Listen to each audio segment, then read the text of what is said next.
The Covenant believe that what they call the Silent Cartographer is somewhere under this island. The Cartographer is a map room that will lead us to Halo's control center.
Area secure.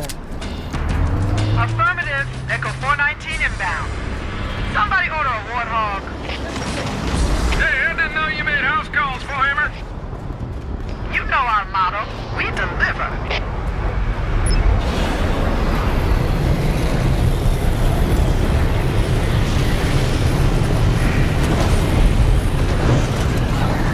Let's go find the map room. That will show us the location of Halo's control center.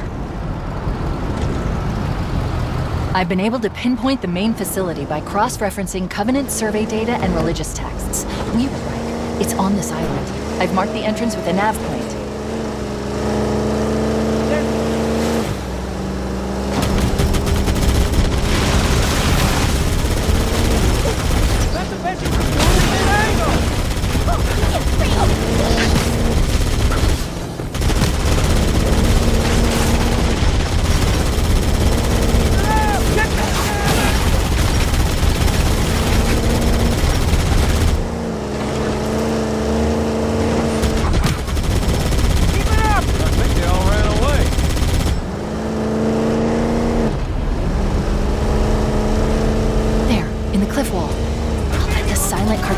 Somewhere inside that facility. They're already inside. We have to get in there and stop them before they learn the location of the control center.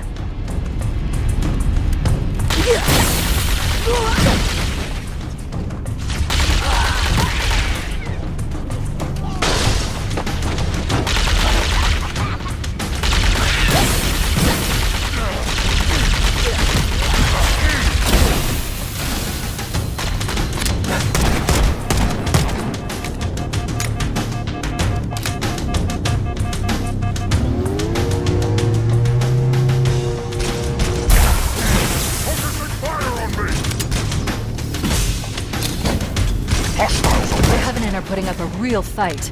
The cartographer must be here. My analysis indicates that the map room should be at the bottom floor of this facility. Let's keep going inside. Don't let them lock the doors.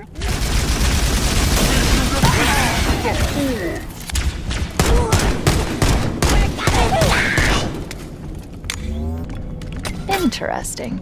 I underestimated the Covenant's understanding of Halo's subsystems. We need to find the security override to get this door open.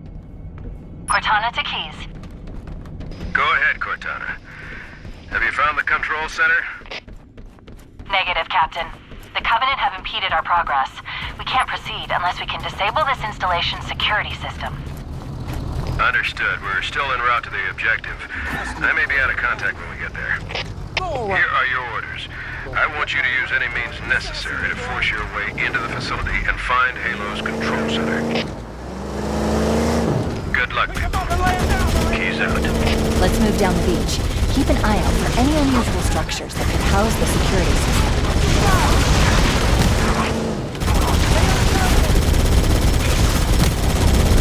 Oh, glad I'm on your side!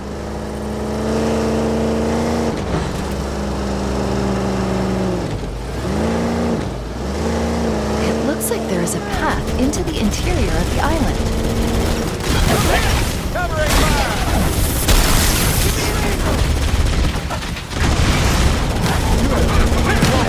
Get my right, boy.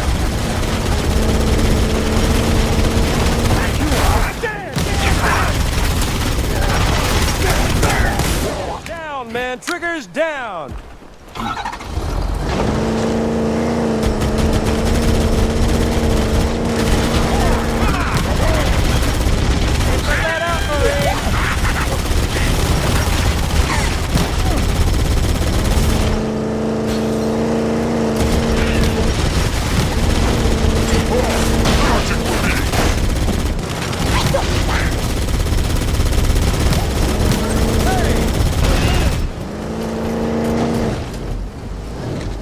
Let's get it going, Marine!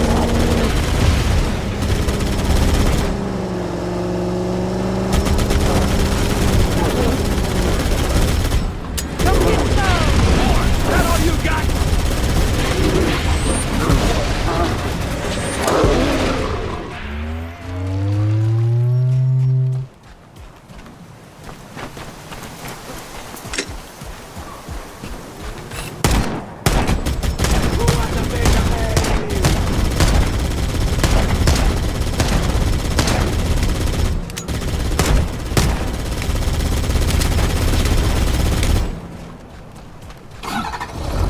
Area secure.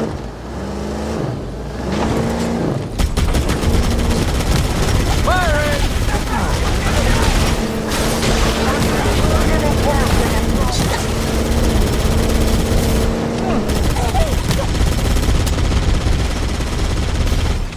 Here's more where that came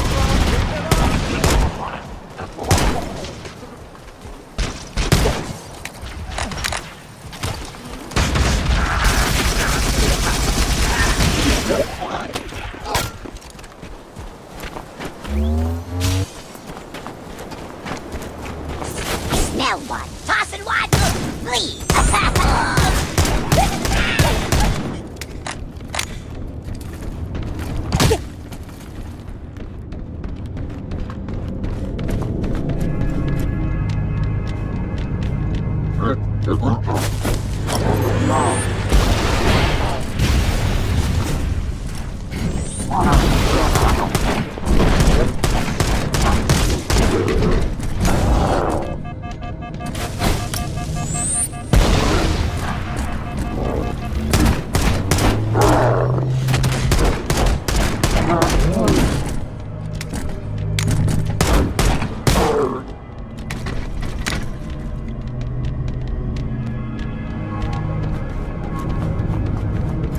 Use the holo panel to shut down the security system.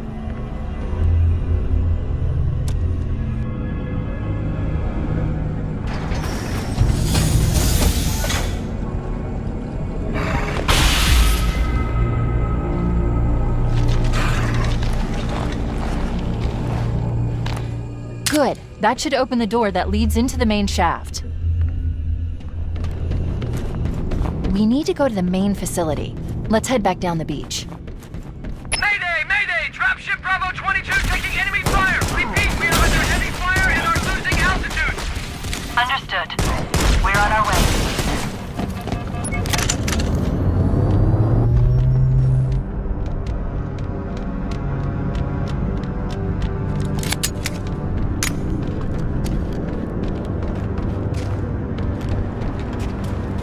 Chief, Bravo 22 was bringing us some heavy weapons. After I saw we were up against hunters, I thought you could use them.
According to the data in their networks, the ring has some kind of deep religious significance. They call it Halo. They believe that Halo is some kind of weapon. What sort of weapon is it? One with unimaginable power.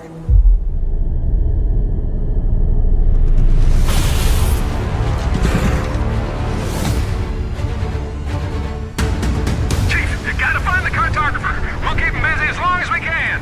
Fire Team Charlie, we're on our way. Touchdown! Hit it, Marine!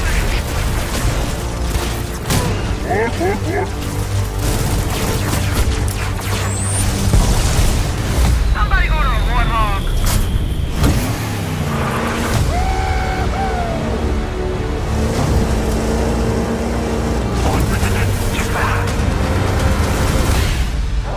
The Covenant are putting up a real fight. The cartographer must be here.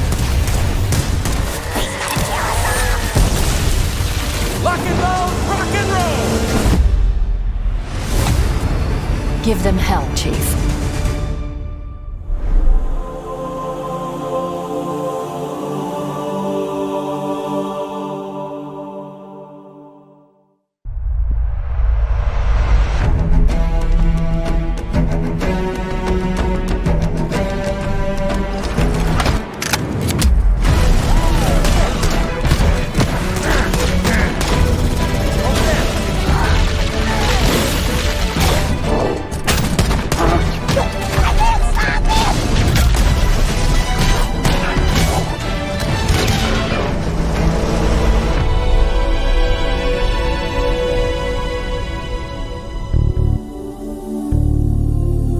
Halo Campaign Evolved is the next project coming out of Halo Studios. It is the ultimate Halo CE campaign remake. It is coming to Xbox, PC, and for the first time, PlayStation. It'll be arriving next year. To talk more about it, we've got Dan, Max, and Greg from the development team. Guys, let's get into this. Why is this the right game for right now? We did this work on Halo Anniversary. I felt like there were certain things that were left unsaid. There were certain things that we weren't able to achieve at that time. There were certain things we weren't able to do. It's a great time to revisit Combat Evolved for new players, for established Halo players, and maybe even for old friends playing on different hardware today, to allow them to play together and enjoy the franchise together again. Going back to the Halo ring again for the first time. For the first time is really important, and for them to be surprised by new content and feel like excited again about exploring the ring world. For new players, this is the right time for you to jump in. Think of this as your introduction into this huge franchise we've been building for the past 25 years. I'm curious how you're going to focus on capturing the essence of the original, knowing that you need to evolve to kind of move the experience forward. Yeah, from design, we don't take that lightly at all. Whenever we make a change, the number one thing was to be true to the original game. For every one of those topics that comes up, there's someone who is incredibly passionate on the other side, saying we can, like, that is sacred. We do not move that crate. It's really about looking across, what we've learned over the years, what technology we've built, and how we can tie that back into this experience. So in this game, up to 4 people can play the campaign together, regardless of which platform they're on. And then we're kicking it old school. We can play 2-player co-op on consoles, on the couch together, just like we did back in the original. What do you have to do differently to account now for 4 people running around? For different co-op counts, we will make some of the spaces larger. We also want to make sure we're authentic to the encounters themselves. So it's a balancing act between that difficulty tuning and making those encounters the right size for the right space. I understand that we've done some special tune-up works to the beloved Warthog. We have. There's a new seat, what I like to call the golf cart seat or the bumper seat. This is on the back of the Warthog, so now you can bring everyone with. Mind if I join you? Let's talk a little bit about one of my favorite aspects of the Halo franchise. What is a skull? What's cool about it? What does it do? A skull is a gameplay modifier, generally mean-spirited. It makes the game more challenging for the player. The combination, the pairing of these different skulls and how that's going to create that new gameplay experience. Huge amount of replay options for folks. I love the replayability that skulls bring to a campaign. It is almost endless variety. We have dozens of skulls this time. The most that we've ever had in a Halo game. Are you a lasso guy? I think you yourself told me that you don't think anyone would ever be able to complete this game with legendary all skulls on. I don't think so. I mean, there's a lot. And so if you can do a true legendary all skulls on run, let us know. Because I'd love to see it. I think, that'd be really hard. If there's one thing that this community has shown us is do not underestimate them, and they will find a way. So Halo's always been known for its sandbox. How has this evolved? We made sure that anything we included isn't going to drastically change the way the game plays, to change the sandbox in a drastic way, but there's some really fun kind of additions, and that's across enemies, weapons, vehicles, things that in the original CE you weren't able to do before that you now can. You finally kill the elite with the sword. That weapon hits the floor and you can pick that up and just, kind of really take it to the enemy. It's great. The sound design. All these weapons, by the way, have been painstakingly remodeled, rebuilt, higher fidelity. How do all these things kind of come to life? That comes across through the way they look, the way they sound, the effects, the actual panels on the weapons themselves, the ammo counters. With Unreal, the fully dynamic lighting within Lumen allows us to get those effects, right? That rich plasma lighting up and brightening the environments. Of course, one of the hallmark elements of Halo CE is what becomes kind of a three-way battle with the introduction of the Flood.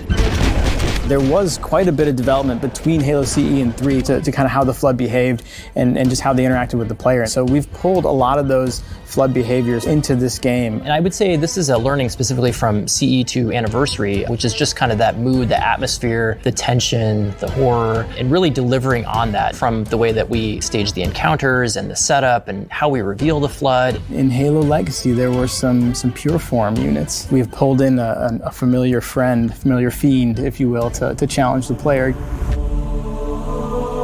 Talk to me just a little bit about how we're approaching the narrative aspects to bring it up to the same level as the rest of this game. We want to tell an authentic story and we want to level up the cinematics from the source.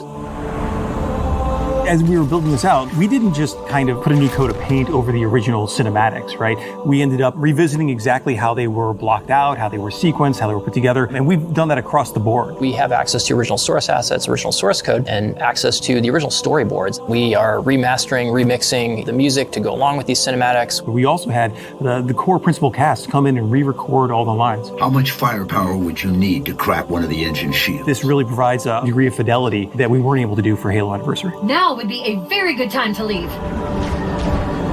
I'm super excited that this game will include 3 brand new bonus missions. Tell me a little bit about that. It was really important that we preserve the original story as it is. So these missions specifically are meant to be a prequel, a setup for, the main course. These new missions are going to offer some new opportunities for character interactions, maybe between, Chief and Johnson. We've got some new mechanics, maybe some new AI behaviors, things that haven't been done before in Halo CE. I think we're just getting started. So where are we right now at this stage in development? What can you share with us? In the past few weeks, we've been able to start engaging and sending builds out to some of our community members. We can now see so many of the elements of the level really coming together. There's a point in every game's life cycle where it kind of just comes online. Seeing really high fidelity versions of cinematics, elements of the sandbox and encounter tweaks and the lighting. You go to someone's desk and give feedback live on an experience, and to me that's like a really exciting time in game development. The ultimate love letter to the game that started it all. I would call upon our entire Halo community to welcome with open arms this next generation of players. I'm excited to just relive these experiences again for the first time.